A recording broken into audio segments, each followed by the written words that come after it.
Amados, eu vos saúdo com a paz do Senhor Jesus, amém? Nessa noite abençoada e chuvosa de terça-feira, devido a esse fato, estaremos transmitindo a lição de número 4 do primeiro trimestre de 2023, via Facebook, para live. Lição de número 4, cujo tema é o Ministério Avivado de Jesus. Vamos aprender um pouco acerca do exemplo deixado por nosso Senhor, que nos ensina, nos deixa como ensinamento, a fórmula para que o nosso ministério, à semelhança do seu exemplo, seja um ministério avivado sobre a terra. Lição de número 4, cujo tema é Ministério Avivado de Jesus. O texto áureo se encontra no Evangelho segundo escreveu Lucas, capítulo de número 4, versículo de número 14, que diz: Então, pela virtude do Espírito, voltou Jesus para a Galileia, e a sua fama correu por todas as terras em redor. Então, a verdade prática nos diz o alcance espiritual da vida de um crente avivado revela a extraordinária atuação do Espírito Santo. A primeira coisa que eu observo nesse texto, amados, já na introdução, é que o ministério de Jesus, ele depende, do versículo 14 do capítulo 4, que Jesus, ele volta para Galileia e a fama dele corre por todas as terras em redor. Mas tem um elemento aqui, na parte A desse versículo, que diz, pela virtude do Espírito. Então nós vemos que, para que o ministério de Jesus tivesse tal influência e tamanho alcance, sendo que naquela época não existiam mídias sociais, não existiam esses meios de comunicação que amplificam o alcance da comunicação audiovisual para que possamos ter um poder de influência maior. Naquela época não tinha esses recursos. Eu acho interessante que mesmo diante de tanta limitação, nada impedia que a fama de Jesus, ou seja, o seu poder de influência, ele tivesse uma abrangência grande, um alcance enorme. E isso se deve ao fato, como o próprio texto revela, por causa da dependência que ele tinha da virtude do Espírito Santo. Ou seja, ele não fazia nada por conta própria, tudo era conduzido pelo Espírito. Então, o primeiro segredo aqui para se ter um ministério avivado é você se deixar dominar e conduzir pelo Espírito. Você se deixar dominar e conduzir pelo Espírito. Ou seja, se o Espírito Santo não tiver total controle sobre a tua vida, dificilmente você desfrutará de um ministério avivado na presença de Deus. Porque para que você comunique vida, você tem que ter essa vida em si. E a vida a que a Escritura se refere é a presença do próprio Cristo habitando pela fé em seu coração com o domínio do Espírito Santo. Como Paulo, ele em oração pelos Efésios, ele pede ao Senhor que eles fossem corroborados pelo Espírito no homem interior, para que Cristo habitasse em seus corações pela fé, e assim eles pudessem ser cheios da plenitude de Deus. Então, a única forma de se alcançar tal padrão é você se deixar governar pelo Espírito Santo. Nenhum ministério pode ser conduzido por sua própria conta. O Espírito de Deus, ele sempre tem que estar no comando, porque ele sabe todas as coisas. O ministério é do Espírito, a ação é do Espírito, a operação é do Espírito. A nossa única missão é se deixar conduzir e se deixar ser usado pela presença de Deus através do Espírito Santo. Então vamos lá. Introdução. Jesus iniciou seu ministério na Galileia, provocando grande repercussão diante do povo, pois Lucas 4,14 diz: a sua fama correu por todas as terras em redor. Isso aconteceu porque, pela virtude do Espírito Santo, como foi citado, Jesus voltou para a Galileia. Nessa edição veremos o impacto do ministério do Senhor sobre o povo. Além de um ministério avivado, sua mensagem era proclamada sob a autoridade do Espírito Santo. Ou seja, Jesus não falava por si, ele era inspirado pelo Espírito para cumprir a sua missão. Tópico 1, Jesus e a pessoa do Espírito Santo. Estamos na página de número 19, que dá já no primeiro tópico da lição de número 4 do primeiro trimestre de 2023. Subtópico 1, o Espírito Santo na vida de Jesus. Letra A, no nascimento. O anjo Gabriel deu a seguinte notícia a Maria: descerá sobre ti o Espírito Santo, e a virtude do Altíssimo te cobrirá com a sua sombra, pelo que também o santo que de ti há de nascer será chamado Filho de Deus, conforme Lucas 1,35. Aqui vemos o papel do Espírito Santo como executor divino do mistério da encarnação. Sob a virtude do Espírito, nosso Senhor se tornou o Emanuel. Isso significa Deus conosco, o Deus que se fez homem e habitou entre nós. Então nós vemos que desde antes de Cristo encarnar, o Espírito Santo já estava conduzindo toda aquela situação para convergir na encarnação do Verbo eterno de Deus, conforme João capítulo de número 1, versículo de número 1. Então nós vemos aí que o Espírito Santo ele já começa agindo antes do nascimento de Jesus. Ou seja, eu entendo por essa palavra que Deus sempre está à frente de tudo na nossa vida. Quando a gente pensa em fazer alguma coisa, Deus ele já conhece os nossos pensamentos, já sabe o que nós pretendemos e ele entra para nos direcionar para que tudo que façamos seja para a glória de Deus e venha contribuir positivamente para o enriquecimento dos servos do Senhor e para o desenvolvimento do reino de Deus na face da terra, ou seja, da obra do Senhor na face da terra. Então vamos lá. Aqui, sim, nós lemos aqui. No batismo, letra B. Na letra A, nós vimos que o Espírito Santo agia na vida de Jesus no nascimento e agora no batismo. Antes de iniciar o seu ministério na Galiléia, Jesus submeteu-se ao batismo de João no Rio Jordão.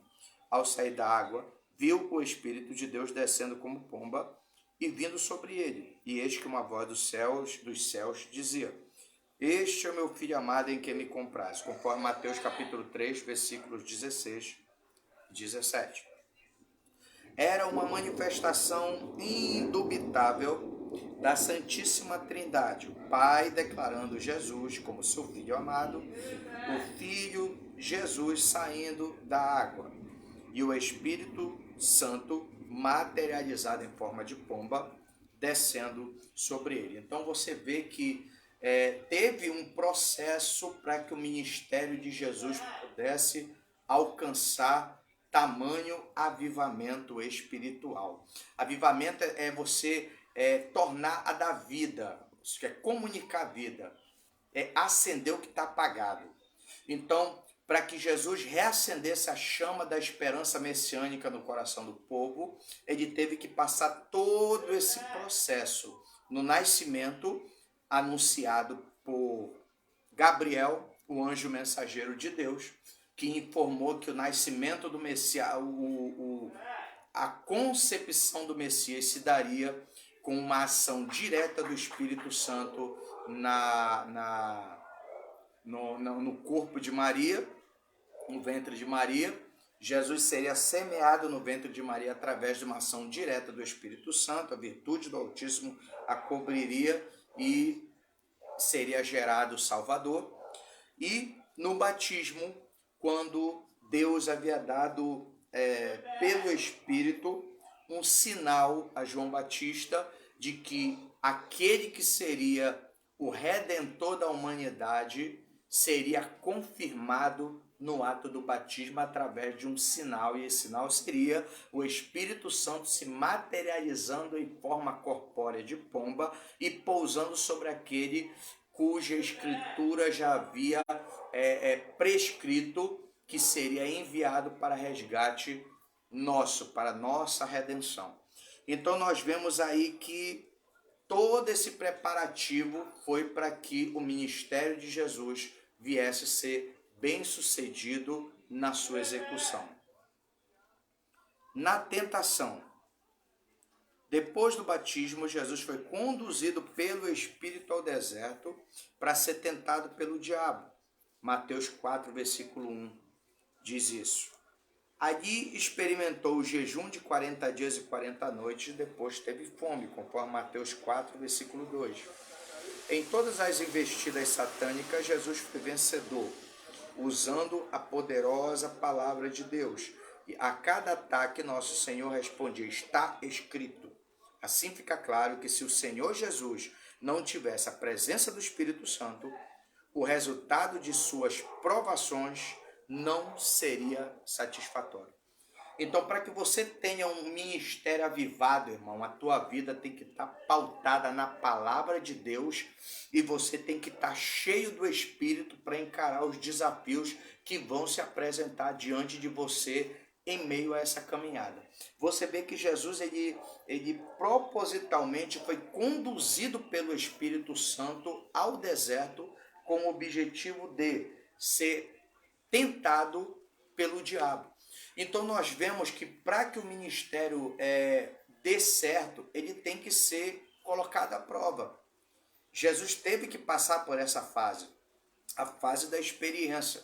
Ele teve que ser conduzido ao deserto. Por quê? Porque é no deserto que vai ser revelado quem verdadeiramente nós somos na presença de Deus. Porque é na solidão que se manifesta o verdadeiro caráter daquele que professa a sua fé.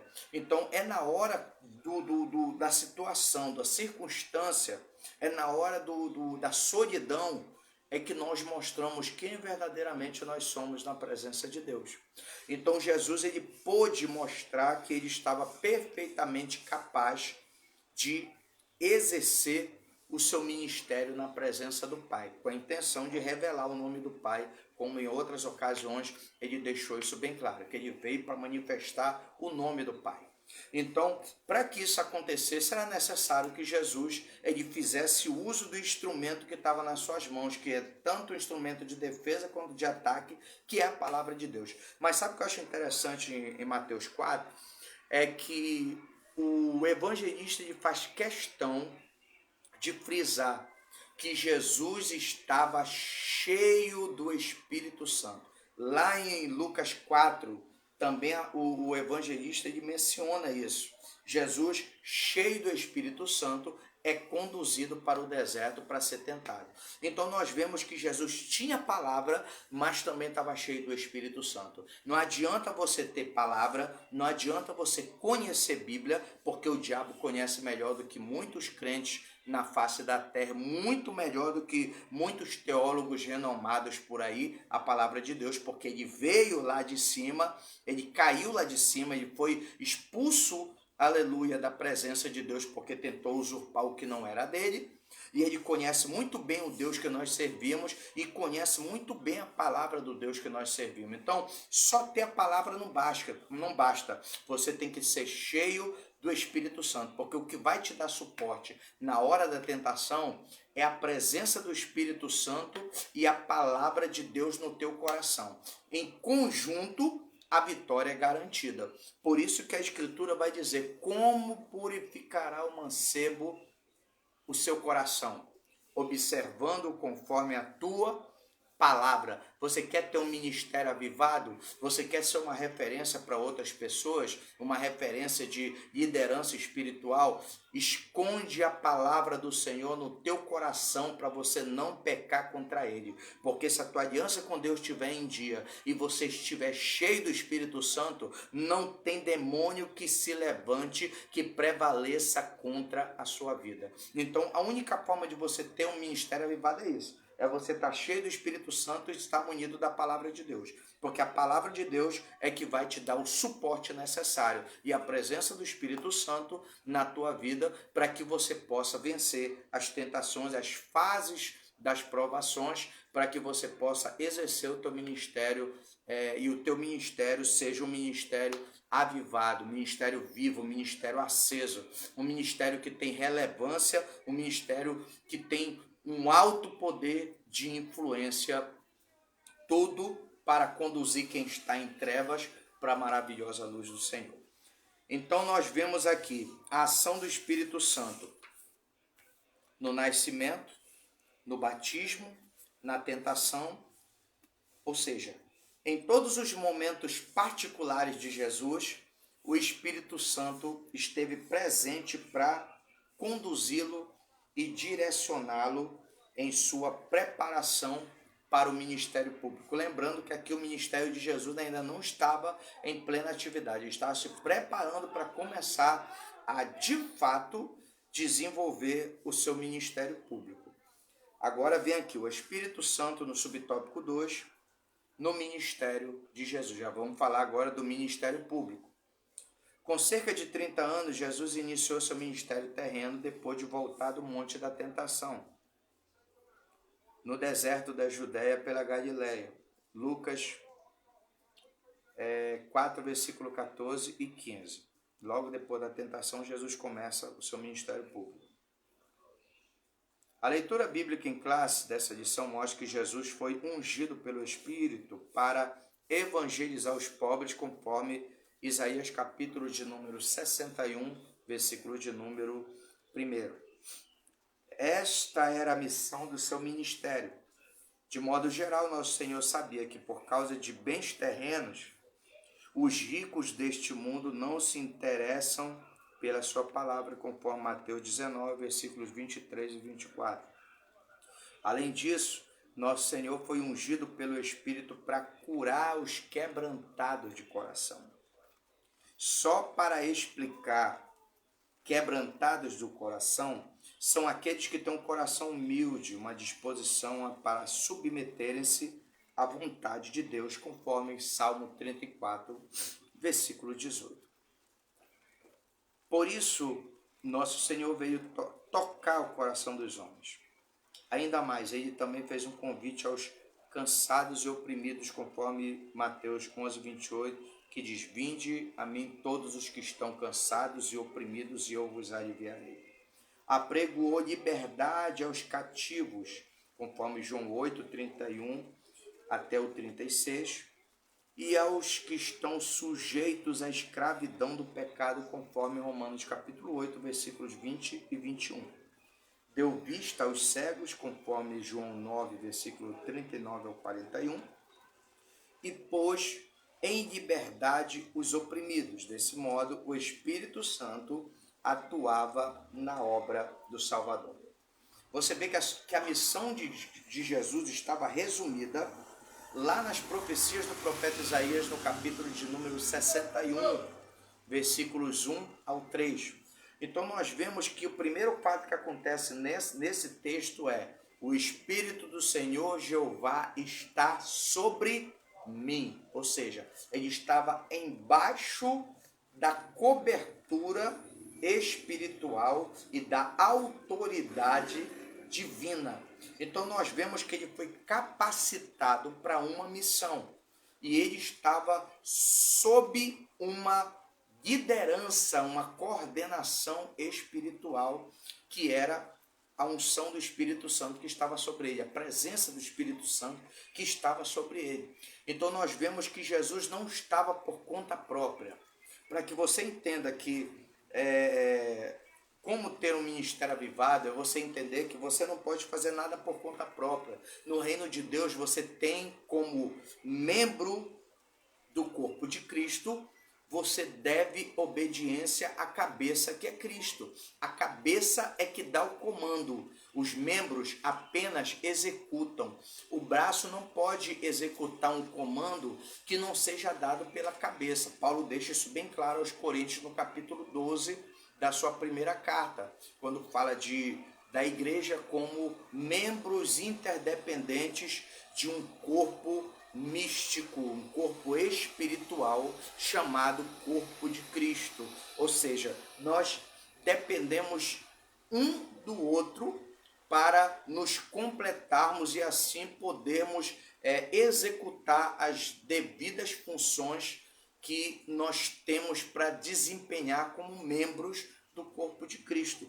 Então nós vemos que Cristo entendia esse princípio e, portanto, ele nos deixa como exemplo que o seu ministério só teve a devida eficácia porque ele veio para fazer o que o Pai ordenou e não o que ele quis. A todo momento Jesus deixa isso bem claro. Então, não tem como eu ter um ministério avivado se eu não entender de hierarquia e não me submeter à autoridade do Espírito Santo de Deus. Porque a unção de Deus nunca vai me ensinar a me rebelar contra a autoridade. Pelo contrário, a unção de Deus nos ensina a sermos submissos e obedientes, porque são esses elementos que nos garante um ministério estável e eficaz na presença do Pai. Então nós vemos que o Espírito Santo esteve presente em todos os momentos, no nascimento, na tentação, no nascimento, no batismo, na tentação e no ministério de Jesus. Ou seja, um ministério avivado é um ministério sob o comando direto e absoluto do Espírito de Deus. Essa história de crente se rebelar contra a liderança e sair para abrir obra ou para evangelizar ou para fazer o que for em prol do reino de Deus, sem uma cobertura, sem uma liderança, sem estar ligado como um membro ao corpo, isso daí pode ser qualquer outro tipo de coisa, menos obra do Senhor ou ministério avivado. Porque ministério avivado é ministério ligado ao corpo, é ministério ligado à cabeça que é Cristo. E eu, como corpo de Cristo, ligado, um membro do corpo de Cristo, ligado aos demais membros, formando um corpo. Ou seja, se Jesus não tivesse essa coordenação, provavelmente ele não teria sido bem sucedido na sua obra. Então, entenda nessa noite que o avivamento, ele depende da comunhão. Você pode observar a escritura que fala sobre isso, em Salmo de número 133, um salmo dedicado exclusivamente a isso. O salmista Davi declara dizendo: ó quão bom e suave é que os irmãos vivam em união. É como óleo precioso que desce, é como óleo precioso sobre a cabeça. Já começa com o domínio do Espírito sobre o que? O centro de comando, que é a cabeça, onde está alojado o cérebro, da onde procedem todo o comando para o corpo poder desempenhar o seu devido papel, com os seus membros interdependentes. Então, essa história de dizer eu estou em comunhão com Deus, mesmo não estando em comunhão com os demais membros do corpo, é conversa fiada. Isso não é avivamento, isso é fogo de palha. A palavra de Deus deixa bem claro, é como óleo sobre a cabeça, que desce sobre a barba de Arão, que desce a orla das suas vestes. Está falando de um revestimento total. A unção é derramada sobre a cabeça e tem que chegar até os pés, ou seja, é domínio total do Espírito sobre a pessoa. É uma figura de linguagem, como é que eu posso dizer? É uma expressão poética de Davi para exemplificar o que é ter um ministério avivado. Depende da comunhão com Deus e com o próximo. Então, sem isso, eu sinto muito, você não vai ser bem sucedido, você vai ficar para lá, para cá, sem rumo, nem direção, não vai conseguir construir nada, não vai desenvolver nada, por mais que pregue bem, por mais que cante bem, por mais que procure fazer as coisas da melhor forma possível. O teu ministério só vai fluir como o ministério de Jesus fluiu se você seguir essa linha de pensamento. Tanto é que logo em seguida o salmista declara o quê? É como o orvalho de Hermon sobre o monte de Jerusalém. É como o orvalho do Hermon sobre Jerusalém, porque o Senhor, ele ali ordena a bênção e a vida para sempre. Então nós vemos que para Deus ordenar a bênção, ou seja, para que você possa ser bem sucedido, e a vida, está falando de avivamento, tem que ter vida. Então, para que o avivamento aconteça e dê certo o que você está fazendo, você tem que seguir essa linha de pensamento, irmão. Tem que seguir, porque comunhão é serviço. Ser crente é ser servo. E servo está a serviço de alguém, está sob um comando, tem uma autoridade espiritual sobre a sua cabeça. Então, crente que não tem noção disso se torna um crente nômade, separado do corpo. Ele seca, ele enfraquece, ele se perde. Então, Jesus ele deixa bem claro isso no ministério dele. Ele foi sob o governo do Espírito do início ao fim. Ao fim.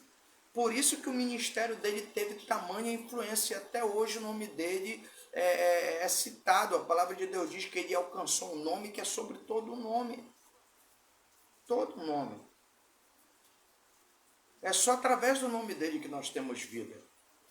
Então, se o Espírito Santo tiver o domínio da tua vida do começo ao fim, pode ter certeza que por mais difícil que seja a caminhada, por mais dura e dificultosas sejam as provações, por mais que se levante um daqui, se levante um dali, armem situações, conspirações contra a tua vida, não vão prevalecer e não vão ser bem-sucedidos. Sabe por quê? Porque quem está contigo, disse o apóstolo João, é maior do que aquele que está no mundo, do que aquele que pertence a esse sistema de coisas que se levanta contra Deus, que se revolta contra Deus. Então, não tem outro jeito de você vencer se não for pelo Espírito e pela palavra de Deus. Amém?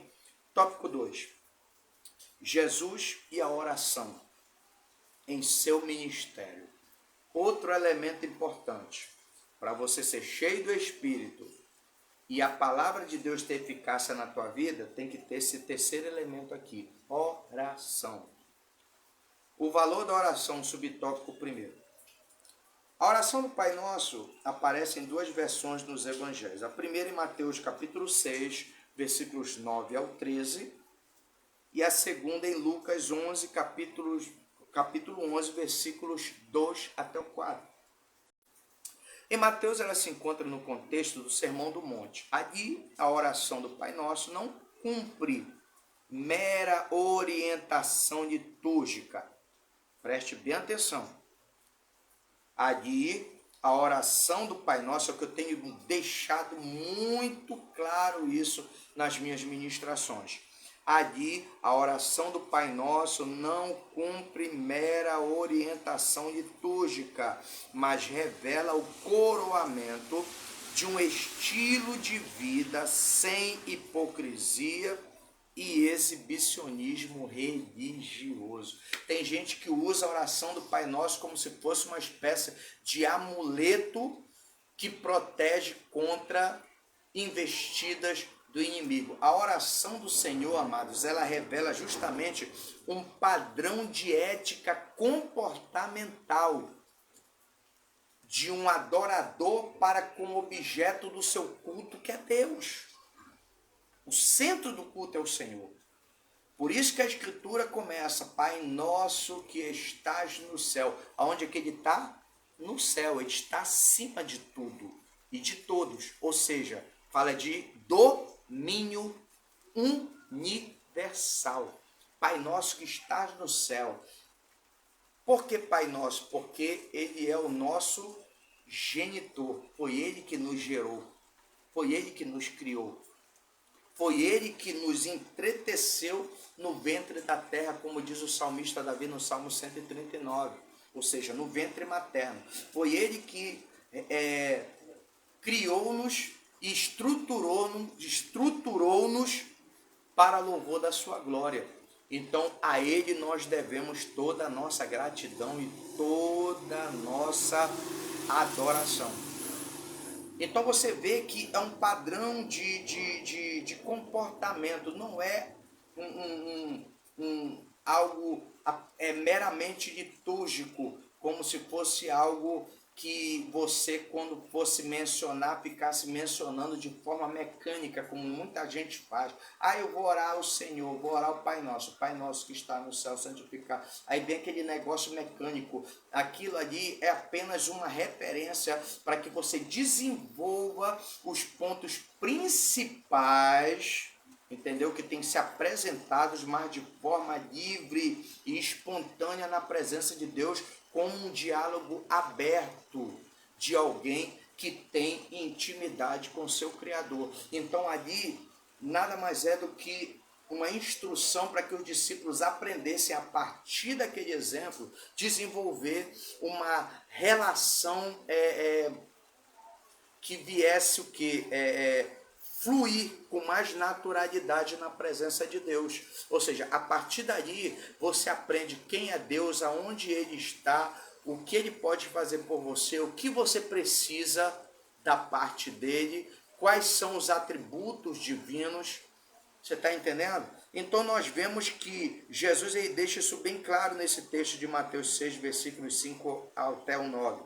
Dessa forma, uma pessoa avivada se dirige a Deus como Pai Nosso, santifica o nome dele, deseja a vinda do reino, ou seja, que o governo dele seja total sobre si. Anela por viver a vontade de Deus, seja feita a tua vontade, assim na terra como no céu. Se não começar aqui, não vai terminar lá. Então não adianta, irmão, se você não obedece a Deus aqui, não vai ser no céu que você vai obedecer primeiro. Nem no céu você vai entrar, porque no céu só vai entrar quem tem aliança com Deus, o nome registrado no livro da vida. Rebelde, está fora. Então você vê que não é fácil ter um ministério avivado. Não é fácil. Quer ter um ministério avivado? Tem que obedecer a Deus, irmão. Enquanto você andar pela tua cabeça, andar pelo teu jeito e fazer as coisas do jeito que você acha, do jeito que você pensa, do jeito que você quer, não vai funcionar. Você vai ficar batendo cabeça, vai ficar sem direção, nunca vai ter satisfação e alegria plena na tua vida e vai viver reclamando dos problemas da vida. Sabe por quê? Porque sempre vai faltar alguma coisa na tua vida. Porque onde não tem Deus, o vazio se instala, irmão. O vazio se instala. Aí vai ficar sempre emburrado, procurando satisfação aqui, satisfação ali, nunca fica satisfeito com nada. Por quê? Porque o que está faltando na tua vida é Deus, irmão. É Deus. Aquele que tem Deus na vida pode faltar o necessário para a vida, mas ele sabe que Deus, no tempo certo, pode providenciar. Pode providenciar. Então nós vamos aqui. A cada dia está na dependência do Senhor, como diz, dai-nos o pão nosso de cada dia. Confessa os pecados e pede perdão. Ele suplica por proteção a Deus e finalmente sabe que dele é o reino, o poder e a glória para sempre. Essa oração revela uma vida humilde e quebrantada diante de Deus. Ministério avivado é um ministério baseado na humildade e no quebrantamento na presença de Deus, irmão. Aquele que não tem humildade, não tem quebrantamento, dificilmente terá um ministério avivado, porque o fogo só arde no altar se a lenha estiver no fogo. se a lenha estiver no fogo. E como é que você coloca a lenha no fogo? Oração, irmão. E como é que a tua oração vai se tornar como lenha para poder alimentar a chama do altar, para que a chama arda continuamente sobre o altar? Palavra de Deus. A palavra de Deus é que vai fornecer o material necessário para que você saiba como se chegar diante de Deus, o que pedir na presença de Deus, de que forma agradar o coração de Deus e como se portar e se dirigir diante daquele que você está se dobrando em adoração em sua presença.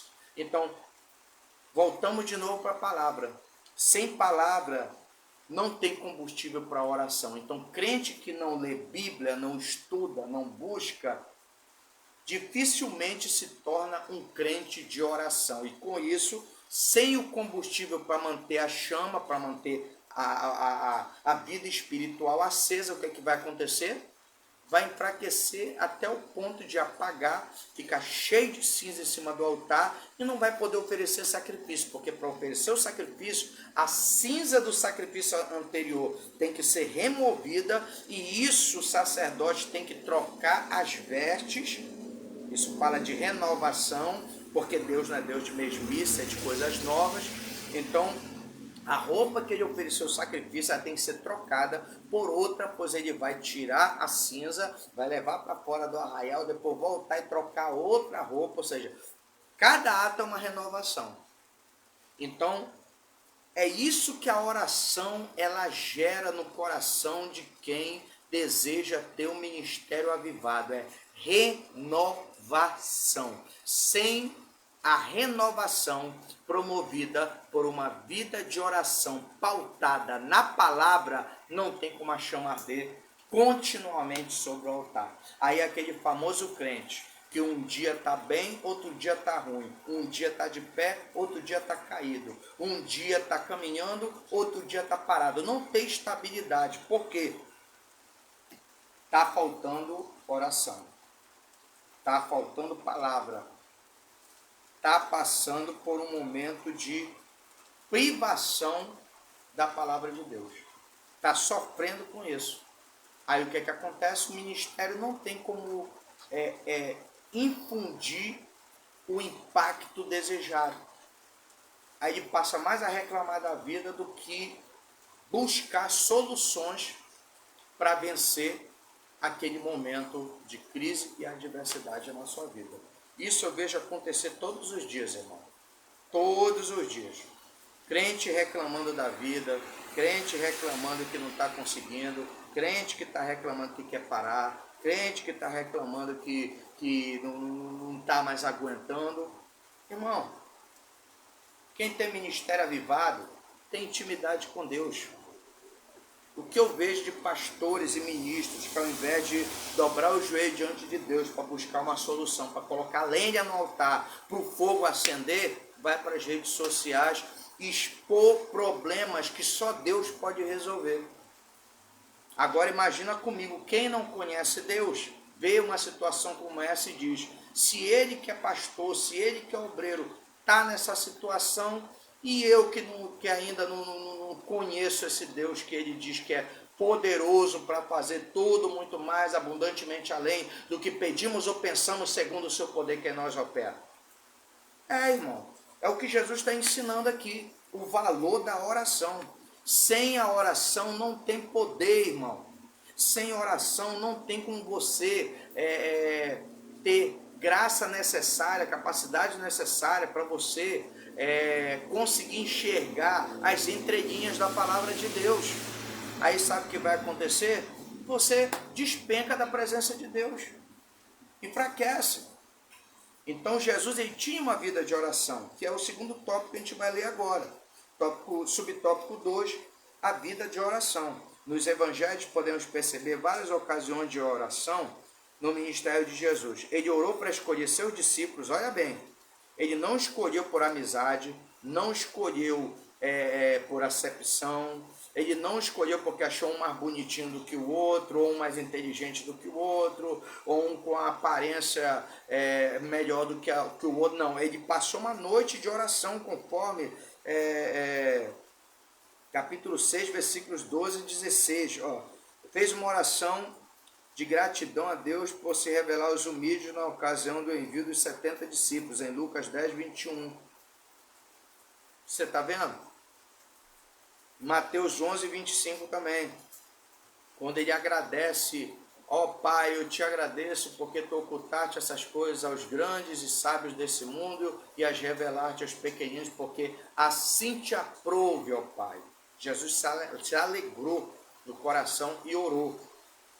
Logo, aprendemos com Jesus a importância de uma vida de oração, pois mesmo sendo Deus, na condição humana, pois Jesus tem dupla natureza, 100% homem, 100% Deus, nosso Senhor buscava comunhão com o Pai por meio da oração. Além disso, sua vida de oração no Getsêmani também nos ensina que a vontade do Pai é sempre a melhor. O que é que Jesus ora ao Pai? Se possível for, passa de mim esse cálice. Que cálice é esse? O sofrimento que estava para vir. Mas como ele conclui?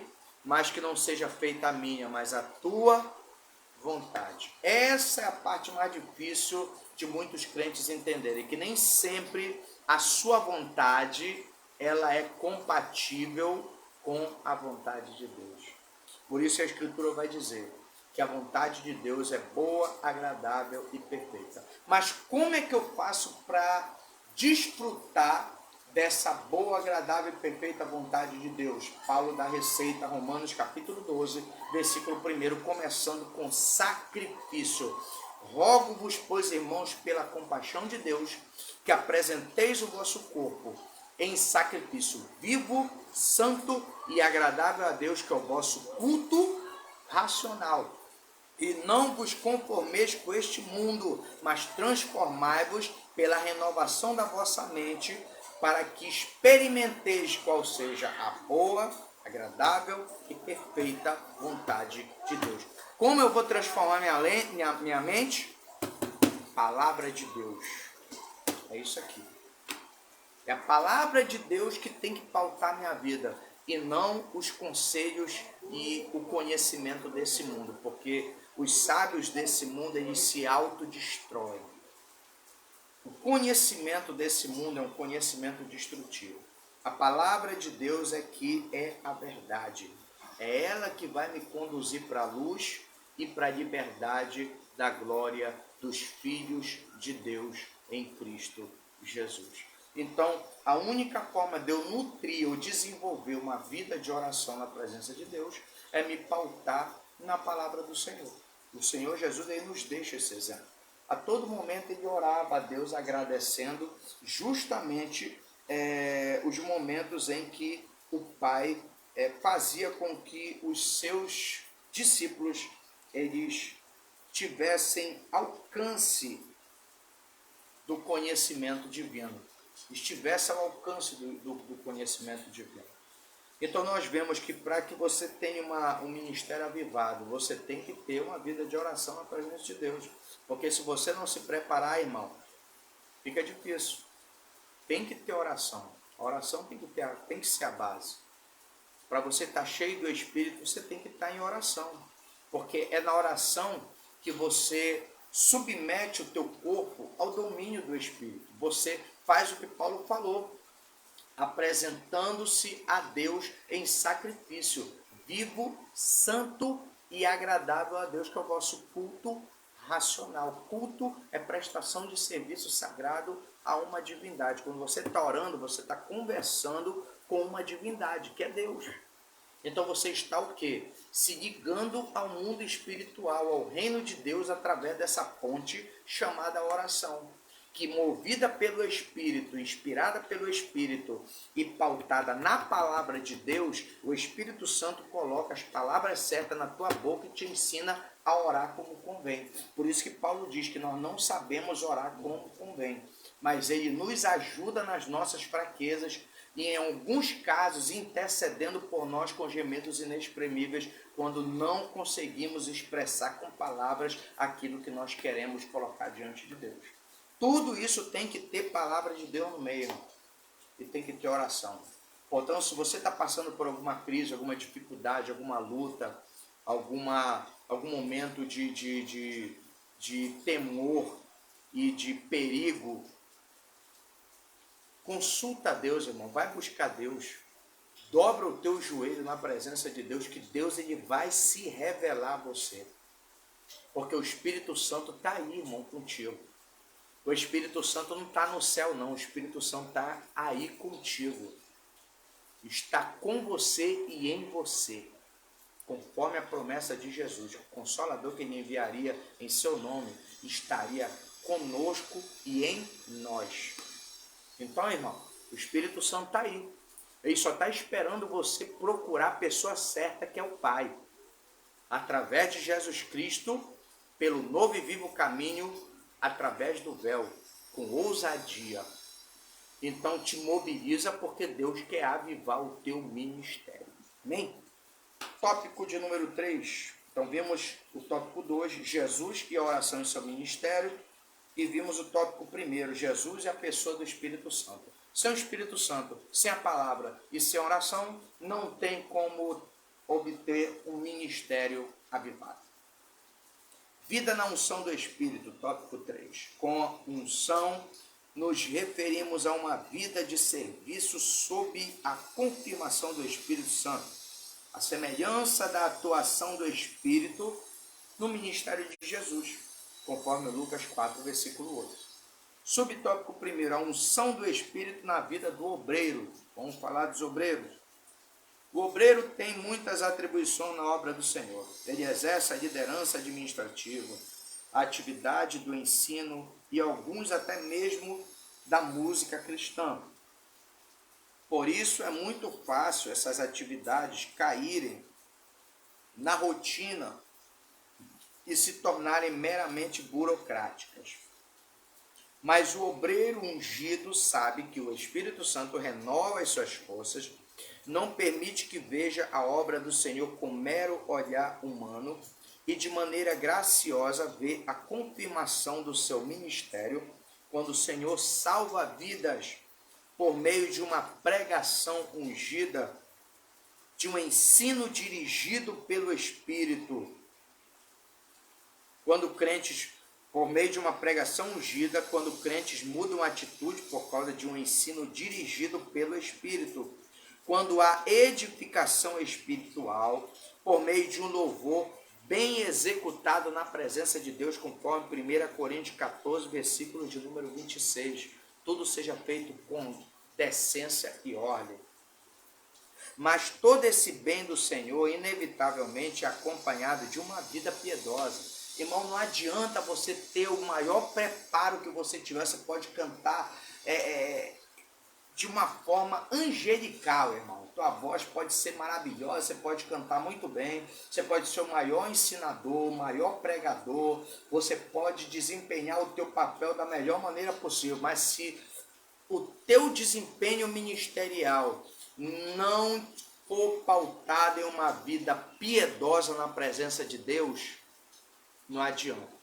O que é uma vida piedosa? É você ter uma vida particular centrada na vontade de Deus. Ou seja, é você pregar aqui, mas aplicar na tua casa. Se você prega, se desvia do mal, você tem que viver isso na prática. Lembra de Daniel? Daniel mostrou que a vida dele não era, como é que eu posso dizer? Uma vida de fachada. Porque ele era crente em Jerusalém e se mostrou crente também na Babilônia. Primeira atitude de Daniel: assentou no seu coração não se contaminar com as iguarias do rei e com o vinho que ele bebia. Então você vê que nessas mínimas coisas, muitos dos candidatos foram reprovados logo na entrada. Mas Daniel e seus 3 amigos, que entre si aliançaram-se para agradar a Deus acima de tudo e a qualquer custo. A palavra de Deus diz que Deus deu graça a Daniel diante de Arioque, que estava responsável pelos candidatos, pelo preparo dos candidatos, que 3 anos depois iriam comparecer perante o rei da Babilônia para uma entrevista, para que eles pudessem se candidatar e assim serem aprovados como ministros ou oficiais da corte babilônica, estavam como escravos. Então você vê que a vida de Daniel não era uma vida de fachada, ele tinha a fé dele pautada em uma vida piedosa, ele levava a sério o Deus que ele servia, e levar a sério é ter cuidado nos mínimos detalhes para não profanar o nome do Senhor. Então nós vemos aqui que o obreiro só pode ser bem sucedido se tudo isso que ele faz for resultado de uma vida piedosa. Por isso o obreiro do Senhor não deve negligenciar a oração, o jejum e o estudo devocional da palavra de Deus. Conforme primeira carta de Paulo a Timóteo, capítulo 4, versículo 7. Persiste em ler, exortar, ensinar até que eu vá. Esses exercícios piedosos são um alimento espiritual diário e permanente de todo obreiro avivado na obra do Senhor. Obreiro que está vivo não é obreiro encostado.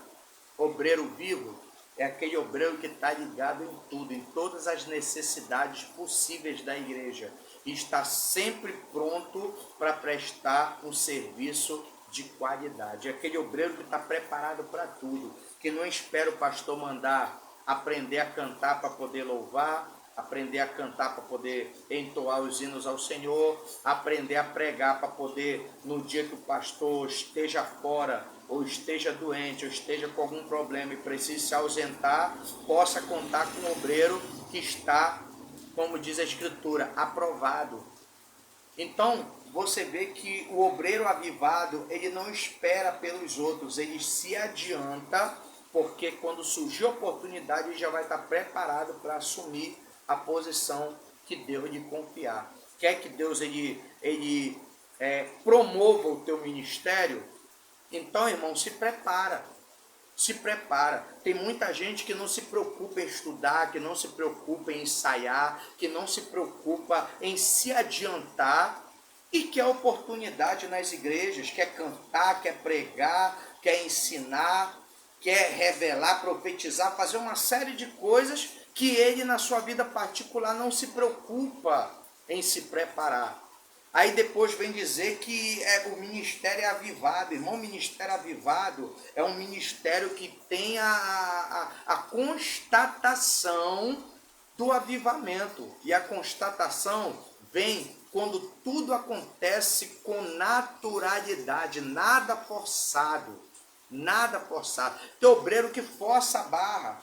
Tem obreiro que brada, que fala língua estranha, faz isso, faz aquilo, e quer que o povo sinta na marra a presença de Deus. Isso não é ministério avivado, irmão. Ministério avivado é quando você está fazendo a obra para Deus, você está adorando a Deus, você está servindo a Deus, e como resultado, a unção de Deus ela é derramada sobre a vida do povo, como resultado do ministério avivado do obreiro. Então não adianta querer forçar a barra, mandar os outros dar glória a Deus, mandar os outros falar em língua estranha, porque isso daí tem que ser espontâneo na vida do adorador, que sente o ardor da chama do avivamento no ministério do obreiro que está com a vida acesa na presença de Deus. Amém? Então diz aqui, esses exercícios piedosos são um alimento espiritual diário e permanente de todo obreiro avivado na obra do Senhor. Ou seja, não negligencie esses detalhes, porque são esses detalhes que fazem diferença no ministério público de um obreiro da casa do Senhor. 2. Subtópico 2. A unção do Espírito na vida do crente. Primeiro vimos do obreiro, que trabalha na casa. Agora do crente, de forma geral. Viver uma vida na unção do Espírito não é privilégio apenas dos que exercem função, vocação ministerial na igreja local, deixando isso bem claro.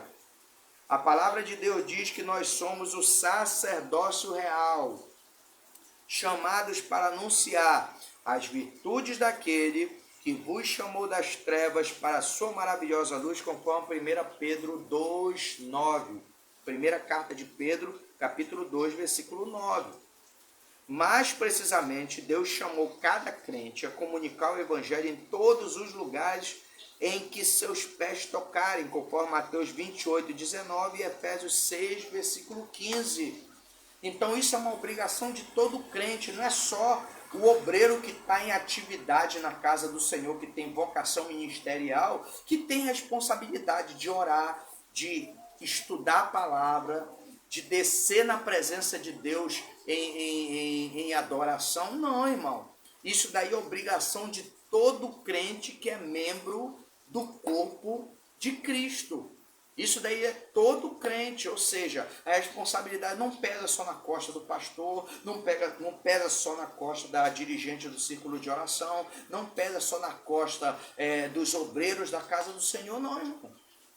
Então, para ter um ministério avivado, o avivamento ele não está restrito à vocação ministerial. O avivamento ele é prometido a todo aquele que crê. Ele prometeu derramar o seu Espírito sobre toda a carne, aos que creem em seu nome, aleluia, está prometido, está feita essa promessa. Então você tem acesso, você que crê em Jesus Cristo, é batizado nas águas, é membro efetivo do corpo de Cristo, o avivamento está acessível para você também. Basta você seguir estes elementos, buscar Deus em oração, se alimentar diariamente da palavra, se exercitar em piedade, ajudando os outros, como aquela mulher chamada Dorcas, que não tinha ministério na igreja, não era diaconisa, não era missionária, mas a palavra de Deus diz que a mulher, ela se tornou tão popular ali na sua região, que quando ela adoece e morre,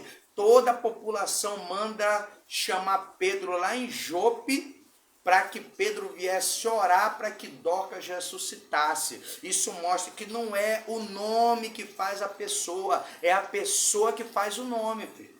A pessoa que faz o nome. Aí tem gente que quer ser famoso, quer ser considerado, quer ser procurado na marra. Não, irmão, não é assim que faz, não. Primeiro você faz, depois você é reconhecido. Tem gente que primeiro quer ser reconhecido e depois quer fazer. Isso não é avivamento, isso é ostentação. Quer mostrar uma coisa que não é. E a palavra de Deus ensina que para você ser reconhecido, primeiro você vai ter que trabalhar, vai ter que fazer. Por isso Paulo diz a Timóteo, procura apresentar-te a Deus aprovado, como obreiro que não tem do que se envergonhar, que maneja bem a palavra da verdade. Se você tiver nesse critério aqui, tudo que você fizer vai ter automaticamente reconhecimento, irmão. Porque você tem que apresentar resultado. Obreiro que não apresenta resultado vai querer ser reconhecido, vai querer ser respeitado como? Não pode. Tem que ter serviço, tem que ter trabalho, tem que mostrar serviço. Agora, obreiro que só quer pregar, mas não quer evangelizar, não quer ajudar, não quer se colocar à disposição, fica difícil.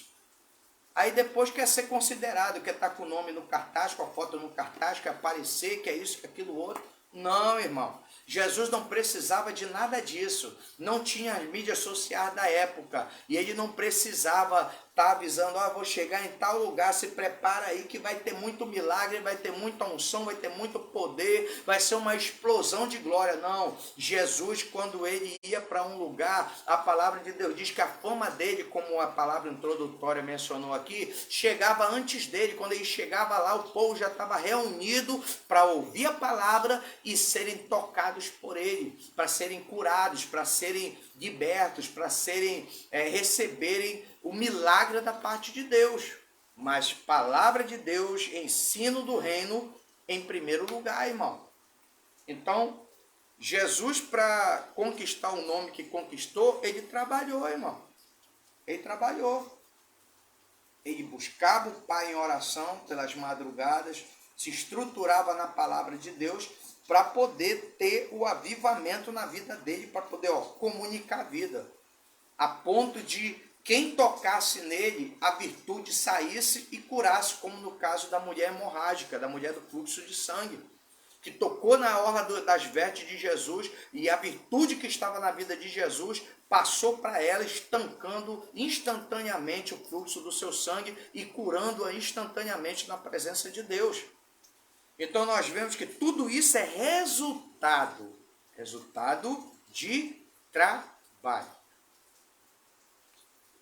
Mas para isso a nossa vida deve estar debaixo da unção do Espírito, conforme Mateus 25, versículo 4.